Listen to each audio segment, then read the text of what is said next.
भगवान बुद्ध की वाणी धम्मपद वक्र नंबर 9 गाथा नंबर 8 पाप करना छोड़ें।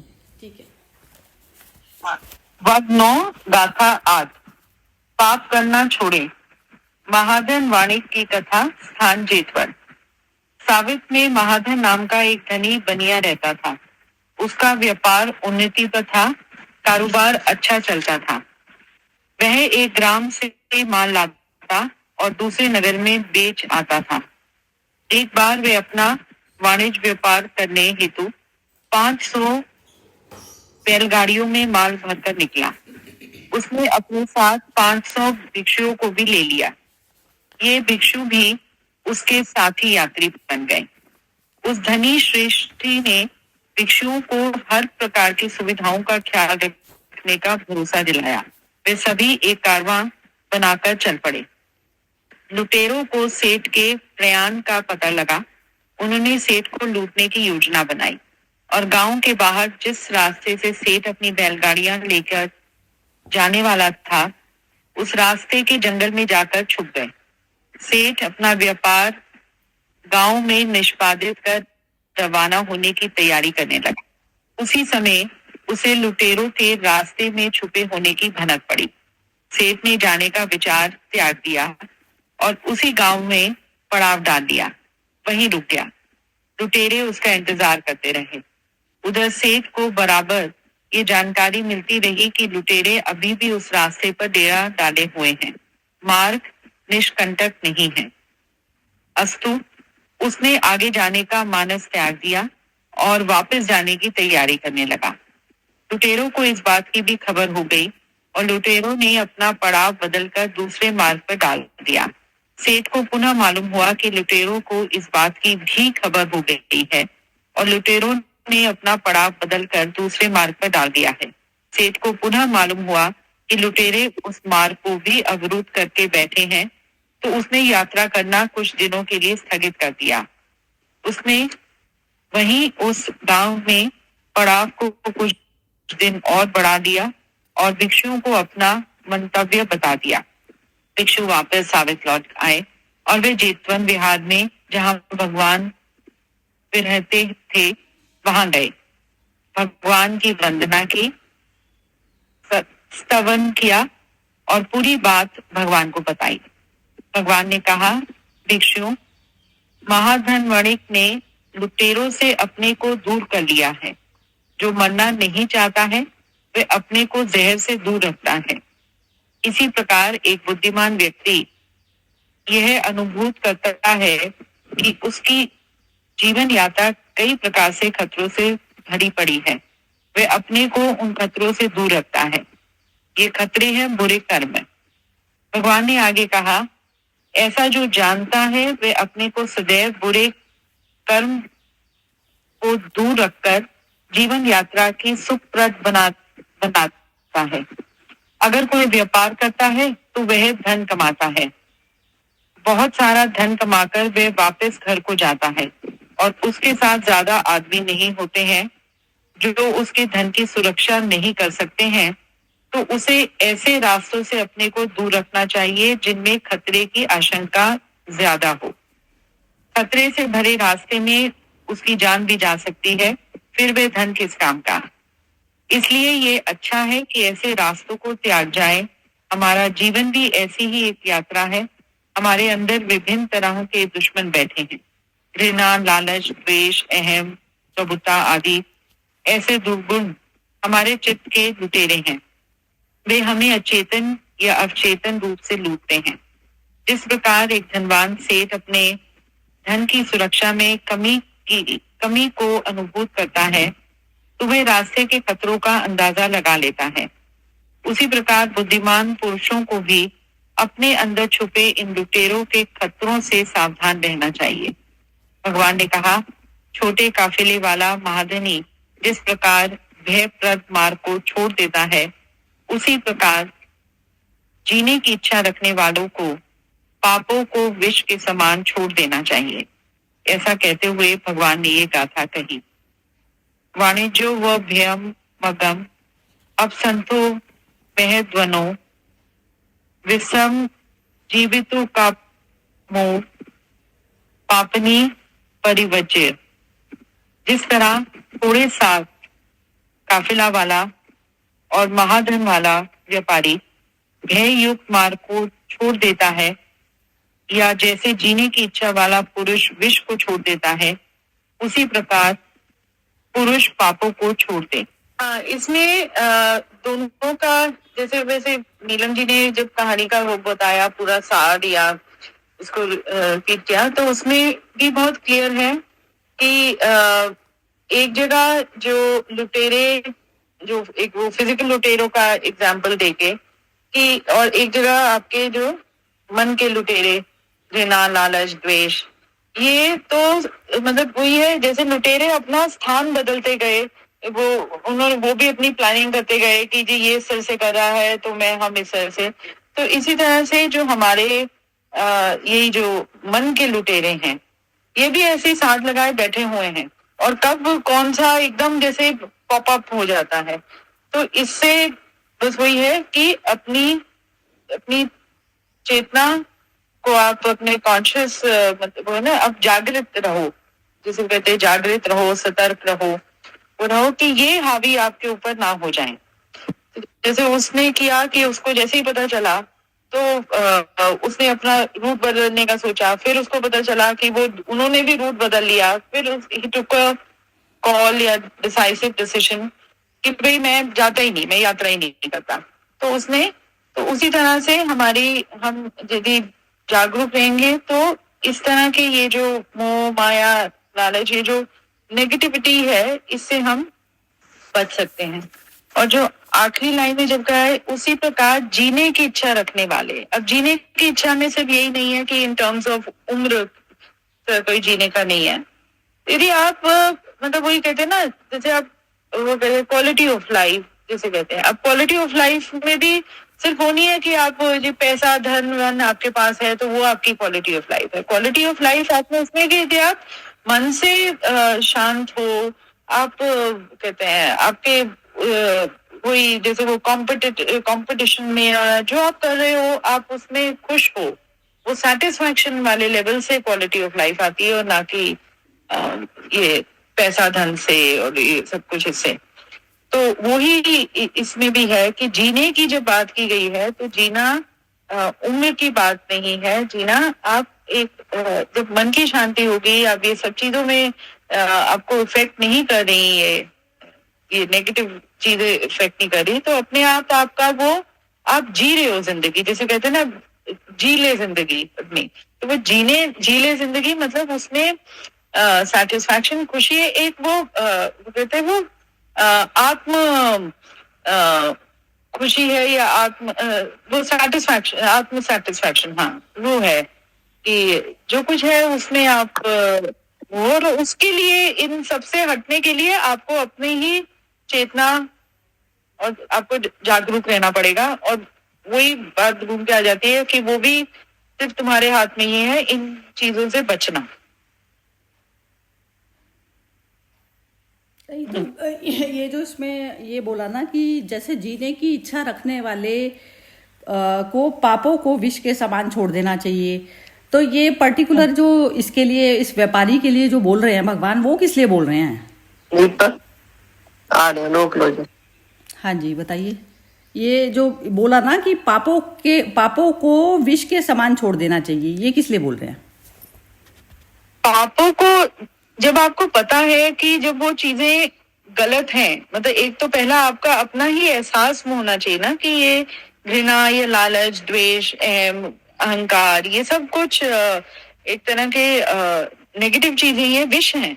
तो यदि मुझे वो पहले तो मेरा अपना ही वो एहसास है, यदि मैं उसको हर टाइम मैं कॉन्शियस और सचेत रहूंगी तो मैं उनसे दूर रहूंगी, और दूर रहूंगी तो वही है कि तब आपका जीवन में जब इन चीजों से आप अछूते हो तो आपका खुद ही आप देखोगे कि आप आपकी लाइफ कितनी, मतलब वो वही है, यू विल योरसेल्फ फील कि वो क्वालिटी ऑफ लाइफ है आपकी।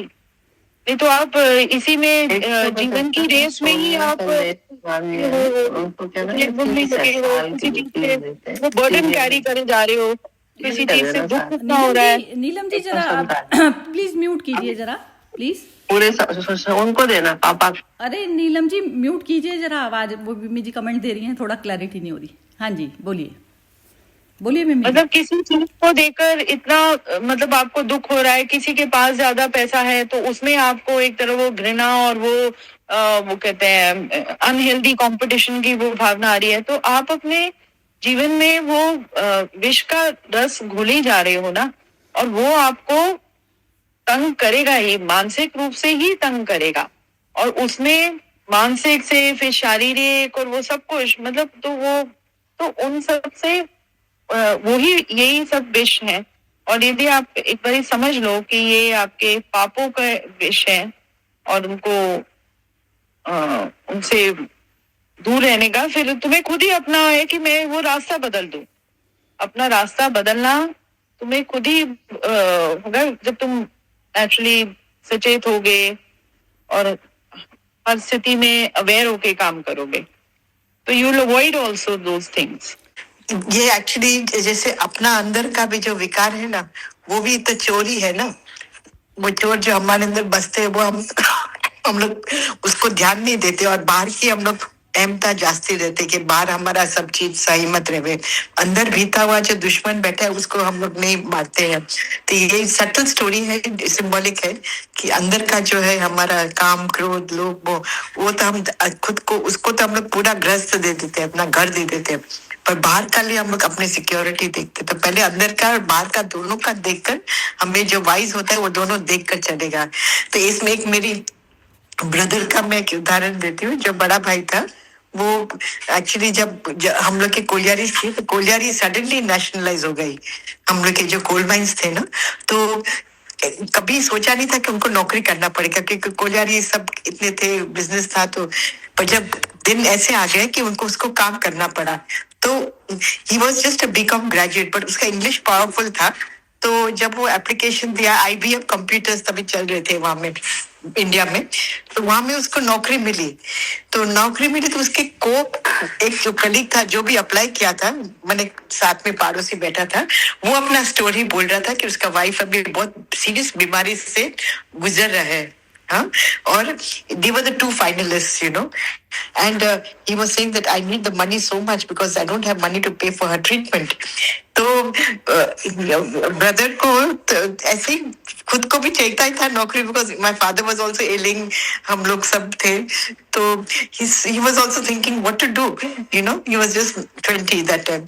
तो but he didn't say anything. जब फाइनल कॉल आया तो मेरा ब्रदर को नौकरी मिला, और वो सेकंड वाला को बोला कि I am sorry, he is been selected. But brother ने इतना मैंने वो रिक्वेस्ट किया कि I will wait if you have a second replacement, but give him my place because he needs the job, you know. So they said, no, we will not do that. It's against the rules. But sure enough, with your request, because he's the second selected after you, any chance we will give him. तो brother ने join किया वहां में, पर उसका हर रोज यही ख्याल आता था कि इसको भी काम मिल जाए। तो इसको भी थोड़ा टाइम के बाद, 2-3 महीने के बाद जरूर वही कंपनी में काम मिल गया। और आयरनी क्या हुआ कि 8-10 महीने के बाद IBM बंद हो गया इंडिया में। So then again he was back to square one, but he said that I felt very nice that at least I spoke for this boy, that he should get the job. You know, he was a man actually, much older to him. तो यही होता है कि दुनिया का खेल में जब मौका मिलता है तब अच्छा कुछ कर सके तो करो, ऐसा है, you know. और अपना भी सिक्योरिटी को नहीं देखकर दूसरे का लिए सोचना, वो भी बहुत बड़ी बात थी। We were very proud of him at that time. So it's a selfless act that you've done. Very happy. So ये स्टोरी था ना, बहुत ही बढ़िया। हाँ जी चलिए। हाँ, वो चित्त चोर जो आपने कहा ना, वो एक मन के चोर, वही मन के पाप। तो मन के चोर वही वो हरने को तो तैयार ही है ना। आप देखोगे कि कभी भी जैसे नेगेटिव ख्याल ज्यादा जल्दी आते हैं, और पॉजिटिविटी किसी के लिए अच्छा करने की वो है, वो बहुत कम ओकेजन्स पर आपके मन में ऐसे आती है। और तो ये नेगेटिविटी तो हमेशा एक जैसे ना वो घात लगाए बैठी है कि कभी भी वो एम्बुश जैसे अटैक कर देंगे, तो इनसे बचना है बस। नहीं वो तो है ही, लेकिन इसका एक इस स्टोरी का ना लार्जर व्यू भी हो सकता है पढ़ने के लिए, कि जैसे उसमें जो सेठ को बताया जा रहा है ना, कि जैसे सेठ अपना बाहरी धन को कलेक्ट करने में इधर से उधर भागता रहा, वो अपने रूट्स चेंज करता रहा। तो भारी सामग्री को तो प्रोटेक्शन करने के बाद भी जरूरी नहीं है ना कि आपके साथ में वो हो जाएगी। तो उन्होंने ये पता क्या होता है, जैसे मैंने कोई अपने धन को सोचा कि मैं जो है इस वाले उसमें लगाऊंगी, तो वो जो अहंकार वाला मैं होता है ना, तो वो ये कहता है कि मैं ये इस चीज में लगाऊंगा, लेकिन जरूरी नहीं है कि आपका धन जो है वहां पर लग जाए, ये लग जाए। तो ये चीजें जब तक आपको अपने स्वरूप का नहीं भान होगा ना, स्वरूप में स्थिति बहुत ज्यादा जरूरी है, सबसे पहले स्वरूप में स्थिति है। तो जो इसको जो रूट्स जो बदलने पड़े ना, भारी तौर की चीजें, ये जैसे बुद्ध तो स्पेशली गए थे अंगुली माल वाले रास्ते पे, सबने बोला कि वहां पर अंगुली माल बैठा है। तो एक्चुअली मनुष्य की के अंदर तो इतनी ज्यादा वो चीज है ना कि जब वो अपने बुद्धत्व को प्राप्त कर लेता है या बुद्धत्व वाली रास्ते पे जा रहा है, तो जो ये डिसीजन जो हम करते हैं ना, तो ये डिसीजन भी तो हमारे नहीं है ना, ये भी सारे मन से आ रहे होते हैं। तो आत्मिक डिसीजन पर कोई भी जो है मनुष्य हिलता नहीं है, भारी चीज से हिलता नहीं है, क्योंकि यदि सुप्रीम पावर यदि कराएगी ये चीज इसके थ्रू, तो उसी के थ्रू ही होनी है वो चीज, ये अटल है ये चीज। तो उसमें हम सारे हो गए निमित्त मात्र हो गए। तो उसमें ये करना था कि जैसे ये जो डर में जो उसने बार बार जो अपने रूट्स बदले ना, तो यदि बाई चांस वो एनलाइटेंड होता, अभी है नहीं, उसने बुद्ध को चुना कि इसमें मैं दूंगा, भिक्षुओं को दूंगा, लेकिन देना भी हमारे हाथ में नहीं होता।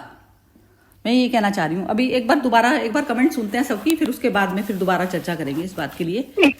मतलब नहीं वो तो आइडल सिचुएशन में तो वो है, पर इस कहानी के अनुसार तो मुझे जो इस कहानी में वो कहना चाह रहे हैं कि मतलब जब आपको पता है कि आगे डेंजर है, तो उसमें आप कूद रहे हो, तो मतलब कॉन्शियस हो ना, मतलब उस चीज को भी जब तुम्हारे आसपास में पता है कि तुम इन चीजों से प्रभावित हो रहे हो, तो उस रास्ते पर ही क्यों जाना जिसमें तुम्हें पता ही है कि तुम्हारा तो मतलब धन का जो यहाँ पर वो है, जो मुझे लगता है कि धन मटेरियलिस्टिक धन वाले का मतलब वो एग्जाम्पल दे के बताया जा रहा है, पर धन ये है तो रूट बदला था विमी जी, उसने तो रूट बदले थे ना, पर उसकी धन नहीं, उसकी अच्छी कमाई, उस अच्छी कमाई मतलब जो आपके पास जो है, जो आपके पास सुख है, जो आपको आप उसमें ना खुश होके यदि दूसरे की थाली में देख रहे हो और दूसरे का वो है, तो वो तुम्हें तब वो तुम्हारे अंदर वो राग द्वेष अहंकार कॉम्पिटिटिव है, अनहेल्दी कॉम्पिटिशन की वो भावना आ रही है, तो आपको उससे बचना है। तो वो ये है कि तुम अपना वो रूट बदल लो, मतलब आपको रूट बदलना पड़ेगा, क्योंकि आपको पता है कि मैं उस पाप की नगरी में जा रही हूँ।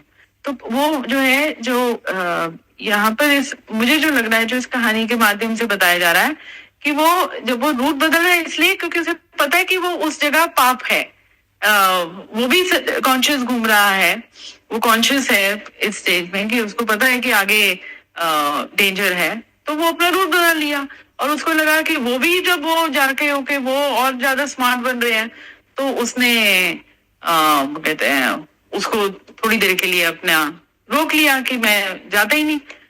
तो मेंटल लेवल पर मेंटली यदि जब हमारे साथ इस तरह से हम कैसी कोई सपोज ऐसी सिचुएशन में है या कुछ वो है, तो मुझे मुझे उसको अनदेखा करना ही पड़ेगा। जैसे मुझे किसी चीज को देख के जैसे कोई बहुत गुस्सा आ रहा है मुझे, और कोई किसी व्यक्ति को देख के, किसी के कुछ हुआ मेरे तो मैं व्यक्ति को देख के गुस्सा आ रहा है, तो मैं वो गुस्सा ही मुझे यदि वो डिस्टर्ब करता रहेगा और वो है, तो मैं उस गली में जाऊं नहीं, मैं थोड़ी देर के लिए उसको अवॉइड कर लूं।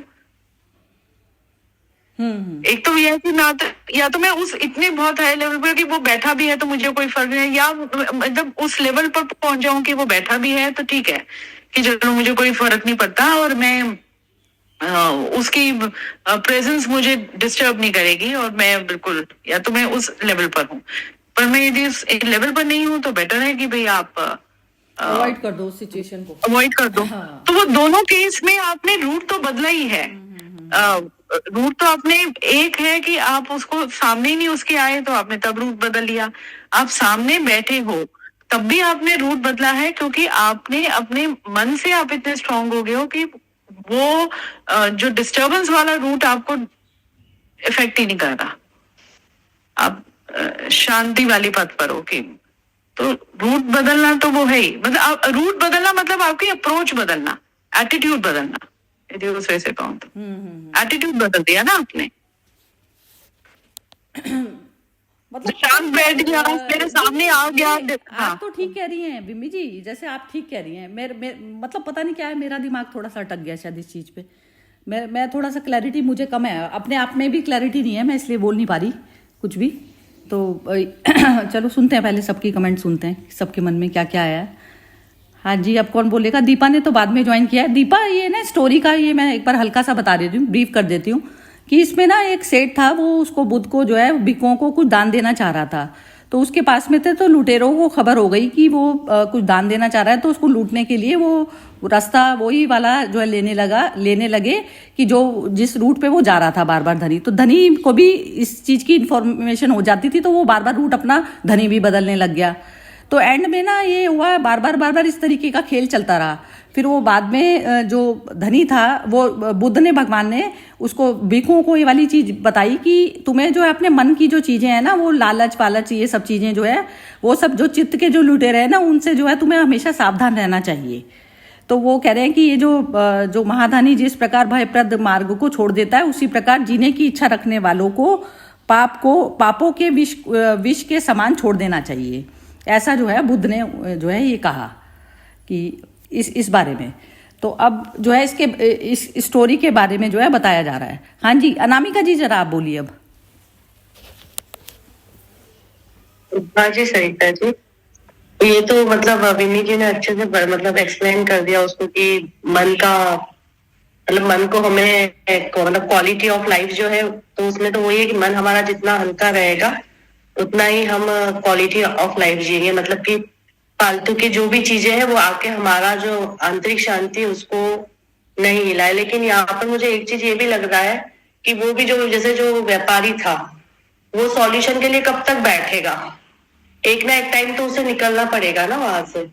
लाइक जैसे अभी ये पहलगाम वाला जो हुआ, तो हम लोग कब तक शांति में बैठे रहेंगे? तो कुछ तो सॉल्यूशन करना ही होता है ना। तो बस मुझे इतना ही बोलना है। हाँ, यही चीज की बात है, ये इस पे ना स्ट्रांगनेस जो है। हाँ, तो नहीं, तो वो सोल्यूशन जो आया, अब जैसे आप यही जो सोल्यूशन है वो ही तो आपका रूट बदलना है ना, अप्रोच है। आपने उस समय के लिए, उस समय जो ठीक था, उस समय ये ठीक था कि वो थोड़ी देर के लिए अपनी यात्रा को स्थगित कर दे। तो जैसे वही है कि जैसे वो कहते हैं ना, वही जैसे गुस्सा आ रहा होता है तो आप उस समय, अब वो कहते हैं ना, उल्टी गिनती बोलना शुरू कर दो, थोड़े अपने आप को शांत करो, कि उस समय एकदम रिएक्ट नहीं करो। तो आपने अप्रोच बदली, अप्रोच बदलना मतलब अपना रुख बदलना, तो उस समय के लिए कर दिया, पर बैठा रहे। अब जैसे यही हुआ, जैसे पहलगाम में हुआ, एक ये है कि हम एकदम वो हो जाए और रिएक्ट करना शुरू कर दें और वॉर करना शुरू कर दें वो पाकिस्तान के साथ। तो अब स्टेप बाय स्टेप लेंगे ना। वो अभी जैसे उन्होंने जो भी किया, ट्रीटी कैंसिल कर दी और वो सब कुछ, और जो भी गवर्नमेंट ने भी लिया, जो बाकी जो है स्ट्राइक करना, क्या करना, वो थोड़ा इन्फॉर्म डिसीजन। मतलब आप इसमें भी वही है कि you are not reacting, you are acting with consciousness.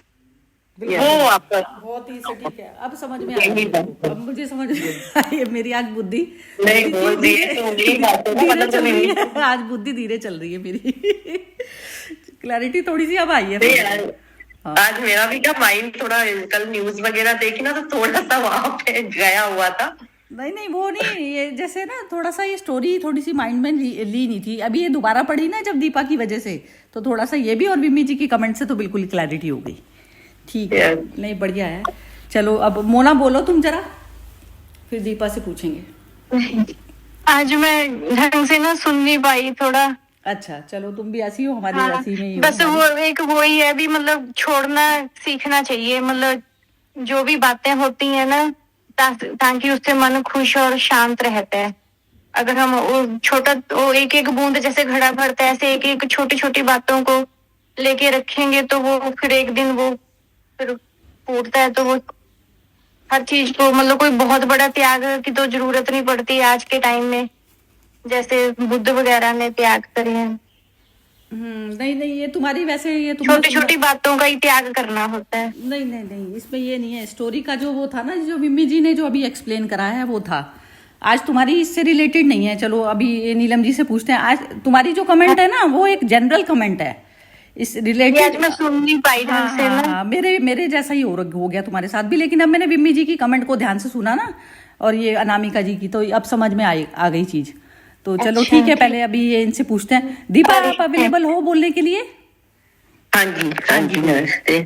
हाँ जी, विमी जी ने तो बहुत अच्छे से ऐसे एक्सप्लेन कर दिया है, कुछ इसमें अब लग नहीं रहा कुछ बोलने के लिए। बहुत अच्छे से एक्सप्लेन किया उन्होंने।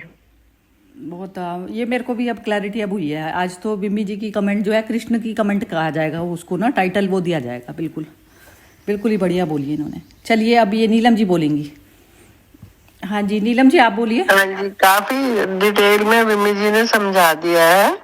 मेन बात ये है कि हमारे आसपास जो शत्रु हैं, जो हमें घेरने की कोशिश करते हैं, कई तरह के शत्रु हैं। ये शारीरिक चीजों के लिए हो सकते हैं, ये दुनियावी चीजों के लिए हो सकते हैं, मानसिक चीजों के लिए हो सकते हैं, आत्मिक चीजों के लिए शत्रु हो सकते हैं। इन सब शत्रुओं से हमें सावधान रहना है और विवेक पूर्वक हमको डिसीजन लेनी है। विवेक से, अवेयरनेस से चलना है। इस कहानी का सार ये है। सॉरी, इसका मतलब ये है कि आपका जो अगर मन के शत्रु हैं, घृणा, द्वेष, मोह, लोभ और कंपटीशन की स्पिरिट जो है, ये सारों से अगर बचना है तो अगर आपको एकदम अवेयर हो, एक टाइम पे जैसे इंडिकेशन मिले कि ये कुछ इस तरह की नेगेटिव बात आपको घेरने वाली है, तो कुछ युक्ति पूर्वक उससे निकलना है। बहुत ऑब्वियस बना के हम करते हैं तो वो ढोंग सा हो जाता है। युक्ति पूर्वक उस रास्ते से आपको हट जाना है। पता है कि ये व्यक्ति है आएगा तो हमारे को सत्य के रास्ते से ध्यान हटाएगा, तो पहले से ही कुछ बहाना बना के उससे अलग हो जाओ। पता है कि इसलिए चीज का हमें लोभ आ रहा है, तो उसको दान कर दीजिए, थोड़ा सा किसी को दान कर दीजिए। अपने लिए जितना उपयुक्त है, जितना रिक्वायर्ड है उतना रखिए। द्वेष आ रहा है तो उसको एनालाइज करके, उसको सोच समझ के उसको अलग कर दीजिए, अपने से दूर कर दीजिए। उसको एनालाइज करके उसकी सॉल्यूशन देखिए। तो अवेयरनेस चाहिए, विवेक बुद्धि लगानी है। और जिस तरह लुटेरों से बचते हैं, या कोई आपको विष का प्याला दे रहा है तो आप उसको फेंक देंगे, उसको पिएंगे नहीं। नुकसान करने वाली चीज दे रहा है तो ये खाएंगे पिएंगे नहीं, उसको छोड़ देंगे। उसी तरह नेगेटिव जो भी आपको दुश्मन है, आपके मन के दुश्मन है, आपकी आत्मा के दुश्मन है, उनसे अवेयर होके बच के चलना है। इसका सार मेन यही है। जय श्री कृष्ण। वैसे तो विम्मी जी ने काफ़ी क्लैरिटी करी दी, नीलम जी ने बिल्कुल उसको सपोर्ट किया, बहुत ही बढ़िया बोला है। और वो अनामिका जी ने भी जो उदाहरण दिया बहुत ही बढ़िया था। अब मैं तो विम्मी जी की कमेंट को एक तरीके से रिपीट ही कर रही हूँ। जो इनका मतलब था विम्मी जी का कि कहने का बैलेंस, एक्चुअली ये जो व्यापारी था ना, व्यापारी को बड़ाई करके इस तरीके से बोला है भगवान ने कि जिसका इंटरनल अपने कंट्रोल में है ना, तो वो बाहरी तौर के उसके एक्शन इसी तरीके से होंगे। इंटरनल मतलब जो राग द्वेष और इससे संचालित नहीं होता जिसका मन, तो वो मन के शत्रु तो उसको वो पहले से साइड करके पहले उनको, तो तब वो उसकी सोच में इस प्रकार से बैठा है वो, तो वो पाप तो निर्मित हुआ ही नहीं ना उसका, क्योंकि वो उस तरीके से ऑपरेट ही नहीं करता। उसका माइंड का सेंटर बिल्कुल परफेक्ट है उसका। वो किसी भी चीज़ों में, भारी चीज़ों से जो है लिप्त नहीं है। तो वो मनुष्य ऐसे प्रकार से अपने आप को भारी स्थितियों से भी बचाएगा, खुद को भी, और बाकी जो भी डीड्स होंगी ना, वो साम दंड भेद करके जो उस समय के लिए जो उचित जो निर्णय लिया जाएगा वो चीज़ है। अब जैसे जो आजकल की डेट में हम अपने उसको बोल सकते हैं ना, मोदी जी का हो गया या इनका योगी जी, दोनों का जो कॉम्बिनेशन है, तो इनमें सूझबूझ के साथ है, चाहे बेशक पब्लिक को ना दिखे, लेकिन वो चीज़ ऐसा होता है कि सूझबूझ के साथ में डिसीजन लिया जाता है कि कौन सी लेवल की जो है प्रायोरिटी अभी किस चीज़ को देनी है। तो ये चीज़ों में ना, जैसे मेरे को भी अपने माइंड का वो करना है, मैं चाहे छोटे से ही घर में रहती हूँ, लेकिन अब इस समय यदि मैं किसी भी चीज़ की राग द्वेष और इन सब चीज़ों से मैं भरी हुई हूँ, तो मेरे जो सारे डिसीजन पे उसका इफेक्ट आएगा। तो वो इफेक्ट मेरे उस चीज़ पे लगना नहीं चाहिए। मैं पहले उनको शांत कर लूँ अंदर से, और फिर जो जब मैं बाहर तौर पे कर्म करूं, तो कर्म मेरा इस तरीके से होना चाहिए। पहले अपना स्वयं का सेंटर ठीक करूंगी और फिर उसमें करूंगी। तो उसमें कहते हैं दोनों तरफ की दो धार तलवार, कहते हैं ना, जैसे एक तरफ की तलवार तो अंदर के राग द्वेष को काटा आपने, और दूसरा फिर अपना ऑटोमेटिक जब आपका पॉइंट सेंटर ठीक हो गया, तो अपने आप ही डिसीजन आपके बाहरी तौर के ठीक होंगे कि कहाँ तो रुकना है, कहाँ पर चलना है। ऐसे जो है डिसीजन होते हैं, और कौन से डिसीजन को मेरे को भी इस समय प्रायोरिटी देनी है। तो ये सारा कुछ यही चीज़ का खेल होता है। तो जितना इंसान जो इन चीज़ों से मुक्त होता है, वो इंसान में फटाफट स्पॉन्टेनिटी उसके एक्शन में इस तरीके से आ जाती है कि उसको मंथन करना नहीं पड़ता, वो ऑटोमेटिक ही उसका सेंटर ठीक होता है। तो बस, लेकिन अभी हम अभ्यास से कर रहे हैं ये सब चीज़ें। तो अभ्यास भी एक टाइम पर आकर ना वो आत्मा ही बन जाएगा ना, तो फिर वो चीज़ हो जाएगी। तो निर्णय में मतलब वो आ जाती है। फिर आत्मिक वाला जो डिसीजन होता है ना, वो फिर अल्टीमेट होता है, उसमें फिर विचार नहीं बनते हमारे, क्योंकि अंदर का यही होता है सिस्टम। बस ये बिल्कुल बिमी जी ने तो खैर बहुत ही ढंग से एक्सप्लेन करा है इसको आज। और बाकी अब मोना जरा बोलो, अब तुम्हारी कमेंट थोड़ा इससे रिलेटेड नहीं थी, अब बोलो, अब क्या समझ आया? नहीं, अभी भी नहीं आया समझ में? नहीं समझ आया, पर कुछ बोलना है। अच्छा ठीक है। अब किसी को भी कोई अपने आप से बोलना है तो बोलिए, नहीं तो फिर खत्म करेंगे। परफेक्ट वो था वैसे डिस्कशन। थोड़ा सा मेरे समझने में वो हो गई, चूक हो गई इसको, स्टोरी को। मेरे को ऐसा लगा कि अंदर से ऐसे क्या बोल रहे हैं, लेकिन वो सेट उसी वाले उस पे बैठा था, मतलब क्लियर थी उसकी, क्लैरिटी अच्छी थी उसके उसमें माइंड में। हाँ जी हर्षा जी बोलिए, आप बोल रहे हैं शायद। हाँ, ये बस आपका बस क्लैरिटी कम नहीं था, बराबर था। ये क्या है ना कि आप आध्यात्मिक में जाएंगे ना, तो आध्यात्मिक में थोड़ा सब सूक्ष्म चली जाती है, तो वही था और कुछ नहीं था। तो आपकी क्लैरिटी अच्छी है। क्योंकि क्या है ना, आप पूरा रूट तक जाते हो, रूट में ही तो जाकर ही तो सोल्यूशन मिलता है। आप बोलिए। हाँ, कल हमने तो जड़ ना, मैं क्या होता है अच्छा जी, जैसे जड़ जो है अहंकार की जड़ काटनी होती है सबसे पहले, उसकी रूट काट के पहले सुप्रीम को जन्म देना होता है अपने अंदर ही।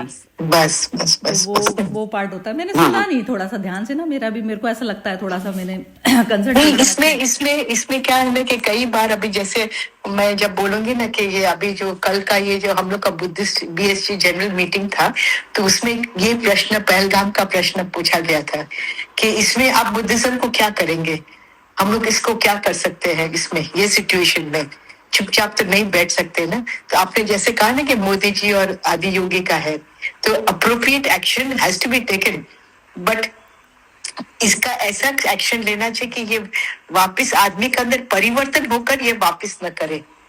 वो कैसा एक्शन होगा, वो उसका हम लोग को रिसर्च करना है। वो क्या होता है ना, जैसे ये जो इनके साथ में भी टीम वर्क तो होता ही है ना सारा, तो उसमें जैसे ओपिनियन दिए जाते हैं ना, सब चीजें दी जाती हैं, पूरी सारी कॉन्स्पिरेसी ये सब चीज़ों की तो चलती है ना। लेकिन ये जो मेन जो लेवल जिसके हाथ में जो डिसीजन लेना होता है ना, यदि वो ठीक है, उसकी इंटेंशन में यदि उसके वो नहीं बैठा, अहंकार नहीं बैठा हुआ, तो वो ठीक ही आएगा डिसीजन। क्योंकि वो जो बाहरी तौर के भी जो सजेशन देने वाले हैं ना उसको, तो वो उससे वही चीज़ उठाएगा जो बिल्कुल मतलब ईर्ष्या द्वेष घृणा के बिना उठाएगा। घृणा भी मतलब उसके प्रति नहीं ना, जैसे एक संसारिक आदमी का क्या हो जाता है ना, जैसे इस प्रकार की चीज करी तो हम सामने वाले को मार डालें, अब उसमें चाहे खुद मर जाएं, वो कितनी बड़ी बेवकूफ़ी है। तो उसमें सामने वाले की पावर को पूरी तरह से आंकना पड़ेगा आपको कि सामने कितनी पावरफुल है सामने सिचुएशन। तो मतलब मैं ऐसा जैसे समझ में आती है, जैसे अब कौरवों की और इस तरीके से थी, जो सेना इतनी बड़ी थी, तो यदि युक्ति लगा कर यदि नहीं किया होता, कृष्ण ने युक्ति लगा के नहीं किया होता, तो वो तो कौरवों की सेना पूरी हावी हो जाती उसके ऊपर, पांडवों की सेना पर। बहुत ही कंपन फोर्स थी उनकी। तो वो युक्ति तो हर जगह करनी ही पड़ती है। यही चीज़ समझ में आई कि युक्ति जैसे जो सेठ ने लगाई ना, युक्ति तो वही चीज़ है, वही हमें रोज के उसमें भी यही करना पड़ता है, यही करना पड़ता है। शॉर्ट टेम्परामेंट चलता नहीं। मैं बोलूं? हाँ जी बोलिए मैडम जी, बोलिए। हाँ, इसका जो सार है, हर चीज का, पूरी स्टोरी का, पूरी डिस्कशन का जो सार है ना, एक वर्ड में आ जाता अवेयरनेस, विवेकपूर्ण स्टेप लेना, अवेयरनेस के साथ चलेंगे तो सब ठीक रहेगा। जय श्री कृष्ण।